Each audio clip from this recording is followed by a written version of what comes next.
राज्य के युवाओं के लिए यही रोजगार के मौके बनाए जाएंगे ताकि किसी को दूसरे राज्य में माइग्रेंट वर्कर न बनना पड़े। बीजेपी के ऑल इंडिया प्रेसिडेंट नितिन नवीन ने गुरुवार को उत्तर दिनाजपुर जिले के चाकुलिया के असुरागर मैदान में हुई चुनावी रैली को संबोधित करते हुए ये बातें कहीं। ये रैली चाकुलिया, गोलपोखर, इस्लामपुर और करनदिघी विधानसभा सीटों से बीजेपी उम्मीदवारों के सपोर्ट में की गई थी। नितिन नवीन ने मंच से कहा कि अगर बीजेपी पश्चिम बंगाल में सत्ता में आती है तो राज्य के युवाओं को रोजगार दिया जाएगा। उन्होंने ये भी भरोसा दिलाया कि सरकारी कर्मचारियों के लिए 7वां पे कमीशन लागू किया जाएगा। बैठक में राज्य सरकार की आलोचना करते हुए उन्होंने कहा कि अगर राज्य की महिलाओं के साथ अन्याय होता है तो मुख्यमंत्री काला कोट पहनकर दिल्ली जाकर सुप्रीम कोर्ट में नहीं लड़ते। लेकिन नितिन नवीन ने आरोप लगाया कि वो बांग्लादेशी घुसपैठियों के मामले में एक्टिव थे। उन्होंने आगे दावा किया कि अलीपुरद्वार से इस्लामपुर तक पश्चिम बंगाल के लोगों के भविष्य को लेकर अब कोई चिंता नहीं रहेगी। उन्होंने ये भी कहा कि 4 मई के बाद राज्य में राजनीतिक हालात बदल जाएंगे। उनके शब्दों में 4 मई को पश्चिम बंगाल में लोग भगवा होली खेलेंगे और केसरिया रंग में रंग जाएंगे। लोग हमारे बीच में यहाँ उपस्थित हुए हैं, तो इस बात का गवाह है कि पश्चिम बंगाल की जनता ने तय कर लिया है इस बार कमल खिला के रहेंगे और इस अराजकता और अत्याचारी सरकार को इस बार फेंकेंगे। बड़ी संख्या में मेरी मातृ शक्ति आई है और मैं कहना चाहता हूं ये चुनाव बहुत ही स्पष्ट रूप से 2 भागों में है। एक तरफ निर्मम सरकार का भय, भ्रष्टाचार, अराजकता और महाजंगल राज, और एक तरफ नरेंद्र मोदी के नेतृत्व वाली भारतीय जनता पार्टी जिसपे पूरे देश के लोगों को भरोसा है और पश्चिम बंगाल के लोग भी अपना भरोसा नेतृत्व के साथ देने जा रहे हैं। मैं आज पश्चिम बंगाल के लोगों से आग्रह करने आया हूँ कि आइए इस भय और भ्रष्टाचार वाली सरकार को उखाड़ फेंकिए और अपने नेता भरोसे को जो कायम रखते हैं, मोदी जो कहते हैं उसको पूरा करते हैं और वैसे नेतृत्व करता नरेंद्र मोदी के नेतृत्व में डबल इंजन की सरकार बनाई। मित्रों, ये पश्चिम बंगाल जिसपे पूरे देश के लोगों को गर्व होता था, पश्चिम बंगाल की सांस्कृतिक विरासत, पश्चिम बंगाल की खिलाड़ी, पश्चिम बंगाल के कला के क्षेत्र के लोग और मेरी माता बहनें तो पश्चिम बंगाल में जो हमारी माता बहनें थी वो तो नेतृत्व करती थी घर का, और हम कहते भी थे कि भारत में जो बंगाली संस्कृति है वो सबसे एडवांस संस्कृति है। सबसे अधिक हमारी माता बहनें शिक्षा भी ग्रहण करती है, परिवार को, समाज को नेतृत्व भी देती है, और उसी पश्चिम बंगाल की माता बहनें हमेशा से पूरे राष्ट्र को भी एक सही दिशा में लेकर चलने का संकल्प देती है। लेकिन इस पश्चिम बंगाल को जिसका इतना स्वर्णिम इतिहास रहा है, बंकिम चंद्र चटर्जी से लेकर विवेकानंद, सुभाष चंद्र बोस, श्यामा प्रसाद मुखर्जी, उसी पश्चिम बंगाल को लंबे समय से ग्रहण लगा हुआ है। और हम कहते हैं पहले कांग्रेस का ग्रहण लगा, फिर लेफ्ट का ग्रहण लगा, और पिछले दिनों से टीएमसी नामक तत्व का ग्रहण लग गया है। इस ग्रहण को खत्म करना है और इस ग्रहण को खत्म उनको बचाने के लिए नहीं आगे पड़ा, लेकिन आपका शासन प्रशासन माँ बहनों को जीवित करने के लिए, अपमानित करने के लिए कहीं न कहीं हमेशा नजर आता है। लेकिन मित्रों, ये जो टीएमसी है,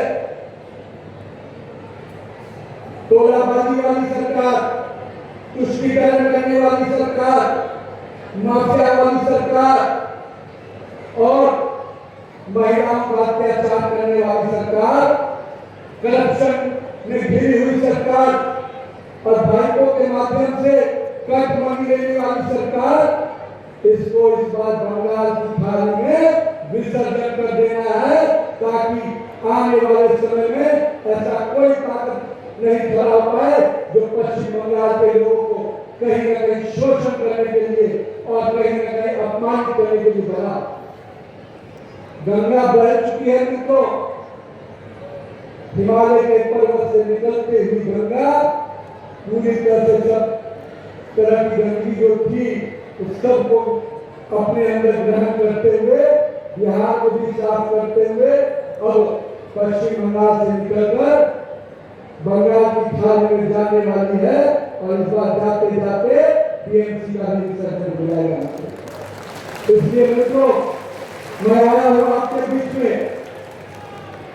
इस बात को रखने के लिए कि पश्चिम बंगाल के लोगों को जो विकास की योजनाएं मिलनी चाहिए थी, जो सपने के हमारे सांसद जी कह रहे थे, प्रधानमंत्री आवास योजना के माध्यम से करोड़ों गरीब परिवारों को मकान मिला, आयुष्मान भारत योजना के माध्यम से करोड़ों परिवारों को स्वास्थ्य बीमा मिला, लेकिन दीदी को ये पसंद नहीं था।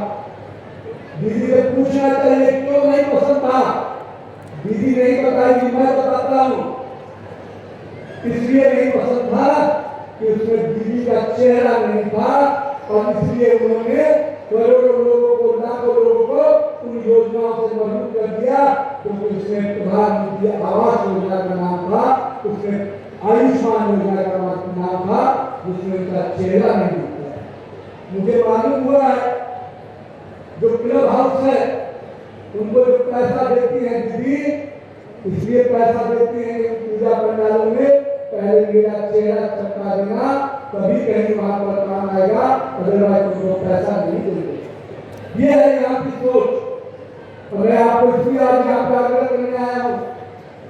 ये जो विधानसभा है, इस विधानसभा का एक वोट गिनती है, क्योंकि बड़े पैमाने पे यहाँ घुसपैठियां हैं। तो अभी कल मैं एक जगह भाषण दे रहा था, अलीपुर में वहां के लोगों से पूछा कि भाई इसका नाम क्या होना चाहिए, तो नीचे से आवाज आ रही थी कि अलीपुर द्वार नहीं चलेगा।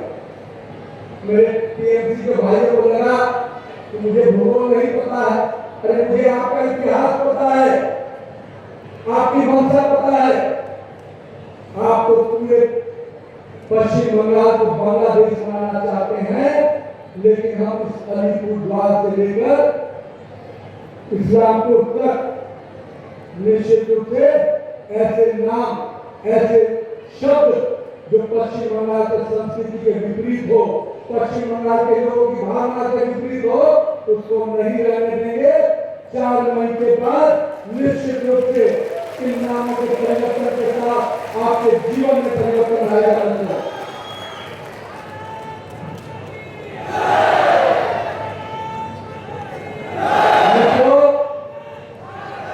यहाँ की सरकार बड़े बड़े घोटाले की है और मुझे मालूम हुआ 25,000 गैर शिक्षक नौकरियों का रद्द करने का काम हाई कोर्ट ने किया, न्यायालय ने किया और उसके शिक्षा मंत्री जेल भी गए। आपको जान के आश्चर्य होगा, ये शिक्षा मंत्री के घर से 50 करोड़ से ऊपर की राशि मिली। ये किसका पैसा था? ये यहाँ के नौजवानों के भविष्य के साथ खेलने वाले कौन थे? हम आपको विश्वास दिलाते हैं, ऐसे लोगों की जगह जेल में होगी जो पश्चिम बंगाल के युवाओं के भविष्य के साथ खेल रहे हैं। और आने वाले समय में जैसे जैसे मंत्री के दर्जन भर लिस्ट है, आप निश्चित रहिए इन सबको इनकी सही जगह पर पहुंचाने का काम आपके नरेंद्र मोदी के नेतृत्व वाली सरकार बनेगी तो हम लोग करने जा रहे हैं। मित्रों, मुझे जानकारी मिला बहुत सारे वंदे भारत की चर्चा हमारे सांसद जी कर रहे थे। एक बात और आज आपके बीच में कहने आया, बड़ी संख्या में हमारी माता बहनें आई। माननीय प्रधानमंत्री जी 16, 17, 18 अप्रैल को विशेष सत्र बुला रहे हैं। किसके लिए? माता बहनों को अधिकार दिलाने के लिए, नारी बंधन अधिनियम को लागू करने के लिए। मैं अपनी माता बहनों से कहूंगा, नरेंद्र मोदी ने इस देश में लखपति दीदी बनाया। उन लखपति दीदी को स्वावलंबी खुद पे पैर पे खड़ा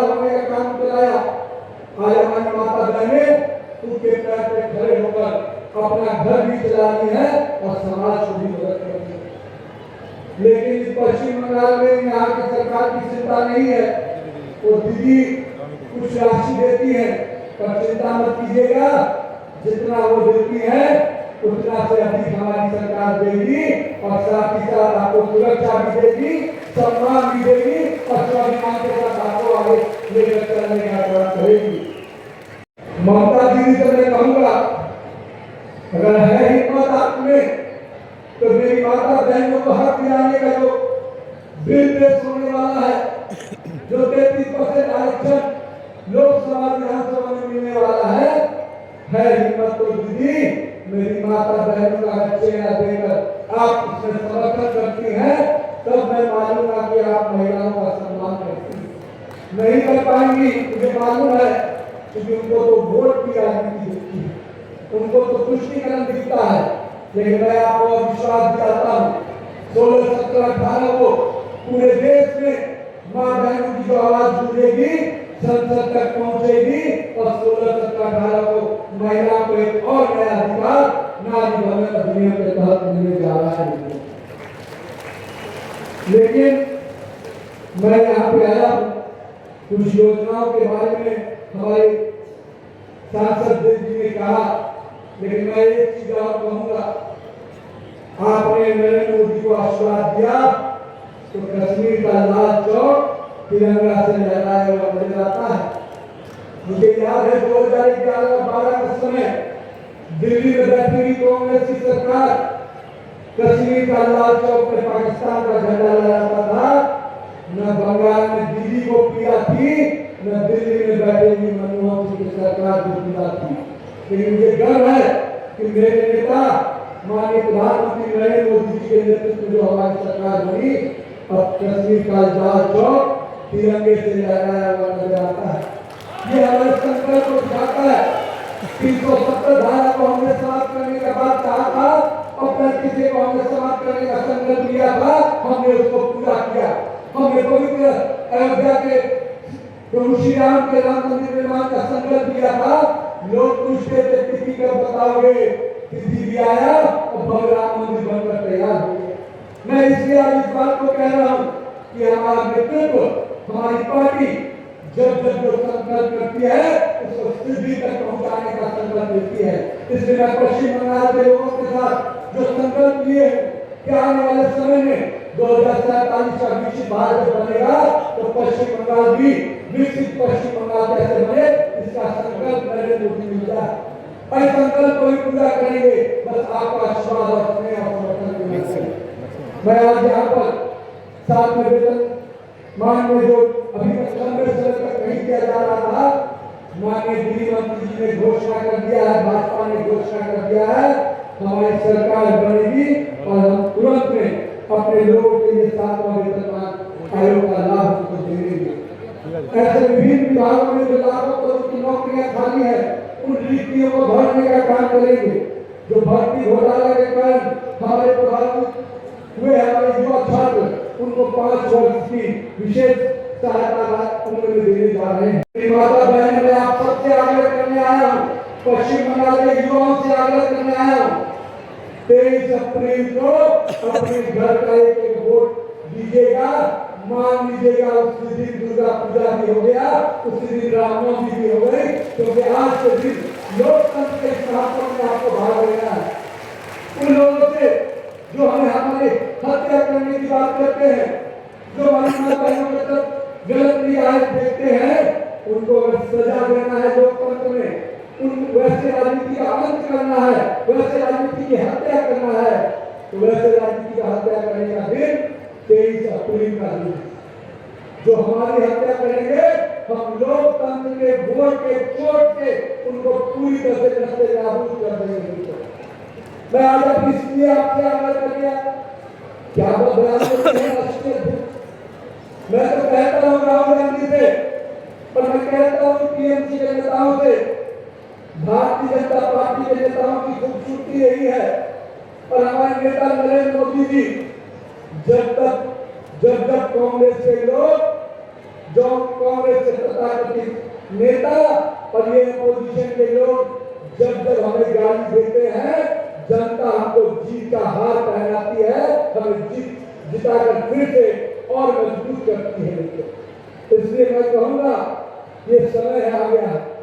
अब ये सिर्फ जहां पर टीएमसी की सरकार चल रही है लंबे समय से, आपको जानकर आश्चर्य होगा हमारी मां बहनों का सुरक्षा का विषय हम उठाते हैं तो उनके पास थाना प्रभारी नहीं मिलता है।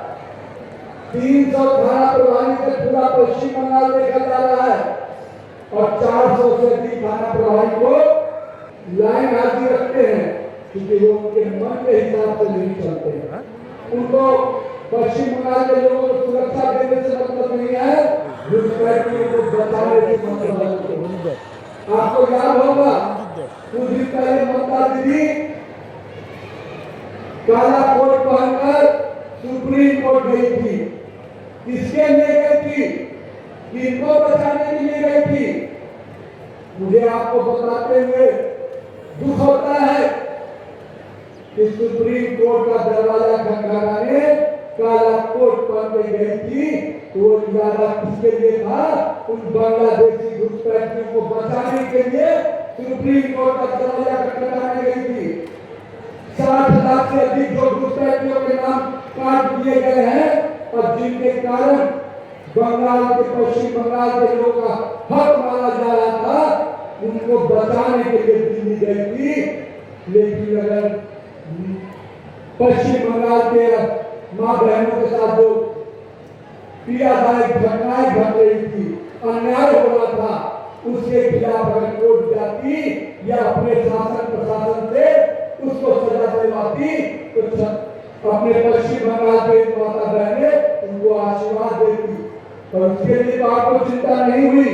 मोदी के नेतृत्व वाली एक ऐसी सरकार बनाना है जहाँ हर गरीब के चेहरे पर खुशहाली हो, माता बहनें सुरक्षित हो, युवाओं के लिए रोजगार के नए अवसर हो, शिक्षा भी हो और पश्चिम बंगाल का उद्योग भी नए तरीके से कल्पित होकर सृजन हो पाए। मित्रों, ममता दीदी की सरकार ने इस पश्चिम बंगाल के लोगों के साथ जो सौतेला व्यवहार किया है, मां, माटी और मानुष के नारों से जो सरकार आई थी, जो सरकार चल रही है, लेकिन दुर्भाग्य है ऐसा कोई सरकार नहीं जिसको ममता दीदी की निर्ममता ने ठगा नहीं। और सबसे बड़ी बात है, मां की बात करते हैं, आज मेरी मां बहनें ही असुरक्षित हैं। आज पश्चिम बंगाल की माता बहनों को संदेश खाली से लेकर आजीगर तक, पार्क स्ट्रीट से लेकर कानपुरी तक आप देखिए हमारी माता बहनें बेटियां कितनी असुरक्षित हैं। और इनको असुरक्षित किसने किया? मैं आज यहाँ पे आया हूँ चकिया में, मैं यहाँ के लोगों से पूछता हूँ कि आपके अगल जो स्थितियां बदल रही है, जो डेमोग्राफी बदल रही है, क्या वो हमारी मां बहनों को चुनौती नहीं दे रहा है? क्या मेरी मां बहनों को अपमानित करने का काम नहीं कर रहा है? अगर वो डेमोग्राफी जो बांग्लादेशी घुसपैठ के माध्यम से इस राज्य के मां बहनों को चुनौती देता हो, अपमानित करता हो, जलील करता हो, क्या उसको सजा नहीं देंगे लोग? मैं पश्चिम बंगाल के युवाओं से आग्रह करता हूँ, यहाँ पर बैठा हुआ एक शख्स से आग्रह करता हूँ, अपनी माँ बहनों से जो अपमान कर रहा है उसका बदला लेने का समय आ गया है। और इस बार माँ को भी सुरक्षित करना है, माटी को भी सुरक्षित करना है और मेरे यहाँ के मानुष को भी सुरक्षित करने का समय आ गया है। मैं इसलिए इस बात को कह रहा हूँ, जो मिट्टी हमारी थी, जहाँ पे हम पूजा कर सकते थे, हम अपने सांस्कृतिक चीजों को, संस्कृति को आगे बढ़ाते थे, आज वो जमीन घुसपैठियों को देकर नमाज पढ़ने के लिए दिया जा रहा है, लेकिन मेरे दुर्गा पूजा के पंडालों के लिए जगह नहीं मिलता है। इसलिए मैं आज यहाँ पर कहने आया हूँ, मेरे युवा साथियों, मेरे पश्चिम बंगाल के नौजवानों, आपके लिए संकल्प का समय है। अभी हाल ही में आपने सुना होगा, कांग्रेस के राष्ट्रीय अध्यक्ष ने कहा समाज की विशेष आग्रह किया कि जब आप नमाज पढ़ते हैं तो नमाज छोड़कर भाजपा और अन्य संगठन जो हमारे आरएसएस परिवार है उनको पहले मानिए। क्या हो गया आपको? क्यों डरते हैं आपसे?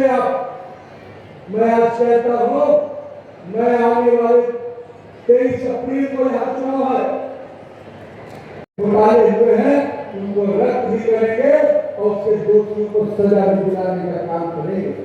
मैं आज इसलिए इन बातों के संकल्प को दोहरा रहा हूं कि आने वाले समय में हमारा संकल्प बताएगा, आप मान के चलिएगा नरेंद्र मोदी के संकल्प पत्र में पूरा होने की गारंटी होती है। और यही बात मैं आपके सामने रखने आया। और मेरी माता बहन, मेरे युवा साथी, 23 अप्रैल को आपका मत एक एक घर से निकलकर उस दिन वोट पड़ना चाहिए, क्योंकि 4 मई को हम लोगों ने तय किया है फिर से होली मनाएंगे और 4 मई को भगवा होली मनाएंगे और पूरे पश्चिम बंगाल में भगवा होली के माध्यम से टीएमसी की सरकार को उद्धार देंगे। तो मैं आज के दिन अपने चारों प्रत्याशियों के लिए आपसे वोट की अपील करने आया हूं, आपको एक संकल्प देने आया हूं कि मेरी मां बहनों को सुरक्षित जीवन देंगे, स्वाभिमान के साथ उनको आगे बढ़ाएंगे और उनकी सुरक्षा की चिंता भारतीय जनता पार्टी की सरकार करेगी। मेरे युवा साथियों को रोजगार और शिक्षा के लिए बाहर नहीं जाना पड़ेगा, पश्चिम बंगाल में उनको शिक्षा मिलेगी, रोजगार के अवसर मिलेंगे।